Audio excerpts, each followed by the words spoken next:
ஒரே ஒரு நடந்த சம்பவத்தை, என்னுடைய உள்ளத்தை பாதித்த ஒரு மிக சோகமான சம்பவத்தை சொல்லிவிட்டு என்னுடைய பிரசங்கத்தை நான் முடிக்கப் போகின்றேன். அமெரிக்க தேசத்துல கலிபோர்னியா மாகாணத்துல வருஷம் ஒரு முறை சிறந்த போட்டோகிராஃபிக்கு ஒரு அவார்டு கொடுக்கறாங்க. அதுக்கு பேரு ப்ளூச்சர் அவார்டுன்னு சொல்லுவாங்க.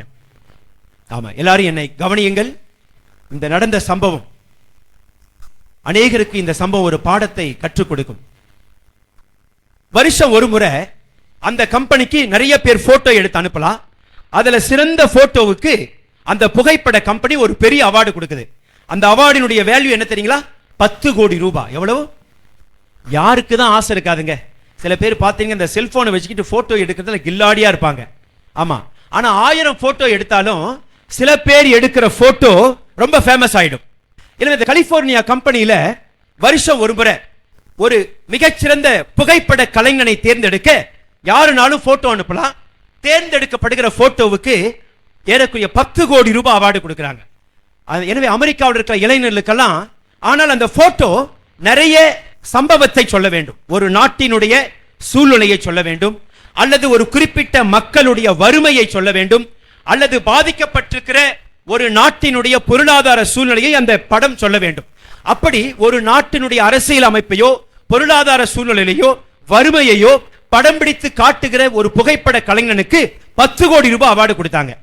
அதனால அமெரிக்காவில் இருக்க நிறைய போட்டோகிராஃபர்ஸ், குறிப்பாக இளைஞர்களுக்கு உலகம் ஃபுல்லா டிராவல் பண்ணி போட்டோ எடுத்து அந்த கம்பெனிக்கு அனுப்புவாங்க. காரணம் என்ன? ஒருவேளை என் போட்டோவை சூஸ் பண்ணி எனக்கு 10 கோடி ரூபாய் கிடைச்சா நல்லது தானே அப்படின்னு சொல்லிட்டு ஒரு இளைஞன் அமெரிக்காவில் நியூயார்க் பட்டணத்திலிருந்து ஆப்பிரிக்காவில் சோமாலியா நாட்டுக்கு போனான். சோமாலியா நாட்டை பத்தி கேள்விப்பட்டிருக்கீங்களா? உலகத்திலேயே ரொம்ப வறுமை நிறைந்த நாடு சோமாலியா தான். உலகத்துல இன்னைக்கும் பட்டினிக்காக பல்லாயிரம் சிறுவர்கள் செத்து மடிகிற இடம் சோமாலியா தான். பொதுவாக சோமாலியா பாத்தீங்கன்னா வடக்கு ஆப்பிரிக்காவில் இருக்கின்ற ஒரு சின்ன நாடு. அந்த நாட்டில் இன்னைக்கும் பஸ் ஸ்டாண்ட்ல வீதிகளில் சின்ன பிள்ளைங்க பள்ளிக்கூடத்துக்கு போகாம அப்பத்துக்காக அலைந்து திரிகிற அந்த காட்சியை நம்ம இன்னைக்கும் பார்க்க முடியும். எனவே அமெரிக்காவிலிருந்து ஒரு 21 வயது இளைஞன் என்ன பண்ணா, அந்த இளைஞனுடைய பெயர் சைமன் பீட்டர்.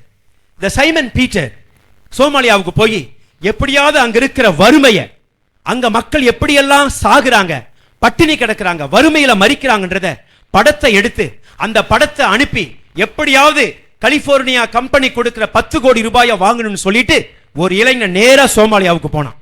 சோமாலியாவுக்கு போய் ஒரு ஹோட்டல் ரூம் எடுத்தான், தன்னுடைய கேமராவை எடுத்துக்கிட்டான். சோமாலியா நாட்டுல கிராமங்களுக்கு போனா, அங்க போனா சின்ன பிள்ளைங்க பட்டினியில வயிறு ஒடுங்கி ஆங்காங்கு ஸ்ட்ரீட்ல படுத்துக்கிட்டு இருக்காங்க. அதையெல்லாம் புகைப்படம் எடுத்து கொண்டிருக்கிறான். சில இடத்துல பாத்தீங்கன்னா வயசான பாட்டி மாருங்க, ஐயோ எங்களுக்கு சாப்பாடு கொடுங்க சாப்பாடு கொடுங்கன்னு கத்தி கொண்டிருக்கிறார்கள். அதை புகைப்படம் எடுத்துக்கொண்டான். இன்னொரு பக்கம் போறான், ஆஸ்பத்திரியில மருந்து இல்லாம மக்கள் மருந்துக்காக கியூல ஆயிரக்கணக்கான மக்கள் நின்று கொண்டிருக்கிறார்கள். அதை புகைப்படம் எடுத்துக்கொண்டான்.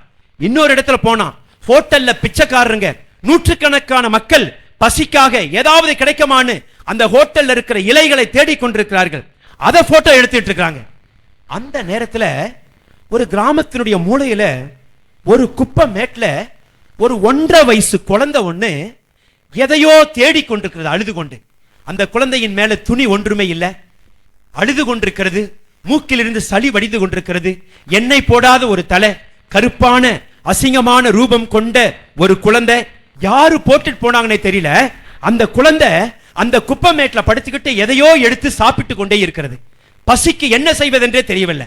இந்த புகைப்பட கலைஞனுக்கு பயங்கர சந்தோஷம். காரணம் என்ன? நிச்சயமாக இந்த புகைப்படத்தை எடுத்து அனுப்பினால் தனக்கு ஃபர்ஸ்ட் பிரைஸ் கிடைச்சிடும் சொல்லிட்டு அந்த குழந்தை அந்த குப்பை மேட்ல இறைக்காக சோற்றுக்காக தேடிக்கொண்டிருக்கிறது, அழுது புலம்பிக் கொண்டிருக்கிறது. அந்த குழந்தை கமிழ்ந்து படுத்து அலைமோதி கொண்டிருக்கிற அந்த காட்சியை கிளிக் பண்ணி கொண்டே இருக்கிறான். அவன் புகைப்படம் எடுத்துக் கொண்டிருக்கும் பொழுது வானத்திலிருந்து ஒரு பெரிய பருந்து கழுகு இறங்கி வந்து அந்த குழந்தையினுடைய முதுகலை உட்கார்ந்து அந்த முதுகை கொத்தி தின்னு கொண்டிருக்கிறது. அந்த புகைப்பட கலைஞனுக்கு இன்னும் சந்தோஷம். காரணம் என்ன? தான் எடுக்க போற புகைப்படத்துக்கு இன்னும் நிறைய மரியாதை கிடைக்கும், இன்னும் நிறைய சரக்கு கிடைக்கும் சொல்லிட்டு அந்த குழந்தை அப்பத்துக்காக தேடிக்கொண்டிருக்கிறது. அந்த குழந்தையின் மீது ஒரு கழுகு உட்கார்ந்து அந்த குழந்தையை கொத்தி கொத்தி தின்னு கொண்டிருக்கிறது. இந்த போட்டோகிராஃபர் அந்த 21 வயது இளைஞன் தனக்கு தேவையான எல்லா போட்டோவையும் எடுத்துக்கிட்டாங்க. போட்டோவை எடுத்துக்கிட்டு அவனுக்கு பயங்கர சந்தோஷம். காரணம் என்ன? இப்படி ஒரு புகைப்படத்தை உலகத்துல எவனுமே எடுத்திருக்க மாட்டான். தனக்கு நிச்சயமா 10 கோடி ரூபாய் கிடைச்சிட்டு சொல்லிட்டு நேரா ஹோட்டலுக்கு போனா, ரூமை காலி பண்ணா, பிளைட்டை பிடிச்சான், அமெரிக்காவுக்கு வந்தான், கலிபோர்னியா கம்பெனிக்கு தன்னுடைய போட்டோவை அனுப்பிச்சிட்டான். ஒரு குறிப்பிட்ட நாளிலே அந்த போட்டோ கம்பெனி அவார்டு அறிவிச்சாங்க. அவன் நினைச்ச மாதிரியே அவனுடைய போட்டோவுக்கு 10 கோடி ரூபாய் அனௌன்ஸ் பண்ணிட்டாங்க. அவனுக்கு பயங்கர சந்தோஷம். ஒரு பெரிய விழா வச்சிருந்தாங்க.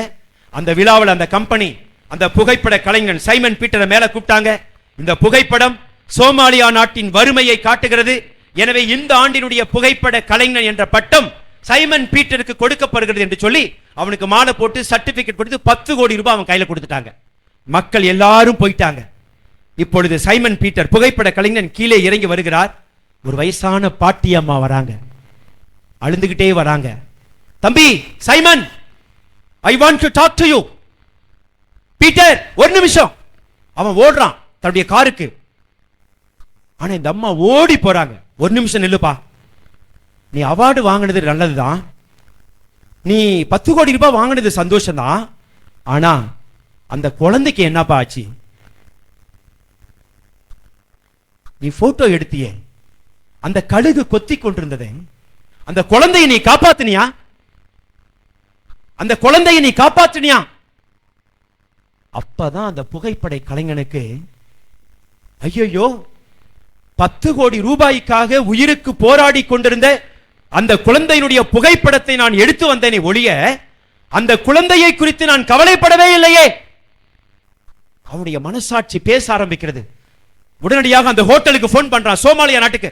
சார், இப்படி ஒரு கிராமத்தில் நான் ஒரு போட்டோ எடுத்தேன், அந்த குப்பமேட்ல ஒரு குழந்தை இருந்தது, தயவு செய்து யாரையாவது போய் அனுப்புங்கள், அந்த குழந்தையை காப்பாற்றுங்கள். அந்த ஹோட்டல் மேனேஜர் ஒரு சில ஸ்டாஃப்களை அனுப்பினாரு. ஸ்டாஃப்ங்க போனாங்க. பதில் வந்தது, அந்த குழந்தை செத்து நாற்றம் எடுத்துக் கொண்டிருக்கிறதுன்னு சொன்னாங்க. அன்பானவர்களே, அந்த புகைப்பட கலைஞன் தன்னுடைய புகழ் ஓங்க வேண்டும், பணம் வர வேண்டும் என்ற ஆர்வத்தில் இருந்தானே ஒழிய அந்த குழந்தை காப்பாற்றப்பட வேண்டும் என்றதான எண்ணம் அவனுக்குள்ளே கொஞ்சம் கூட இல்லை. அந்த குழந்தை காப்பாற்றப்படுவதற்கு வாய்ப்பு இருந்தும் அந்த வாய்ப்பை அவன் என்ன பண்ணல, பயன்படுத்தி கொள்ளவே இல்லை. மீண்டும் அந்த குழந்தையை காப்பாற்ற முடியுங்களாமா? முடியவே முடியாது. மீண்டும் அந்த குழந்தையை நாம காப்பாற்றவே முடியாது. வாய்ப்பை அவன் இழந்து விட்டான்.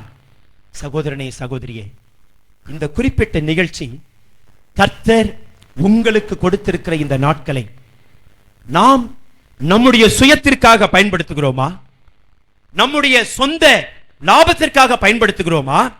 அல்லது அழிந்து கொண்டிருக்கிற ஆத்துமாக்களை காப்பாற்றுவதற்காக பயன்படுத்திக் கொண்டிருக்கிறோமா? சகோதரனே, சகோதரியே, ஒரு நாள் ஒன்று வரப்போகிறது. நாம் எல்லாரும் மரிக்கப் போகிறோம்.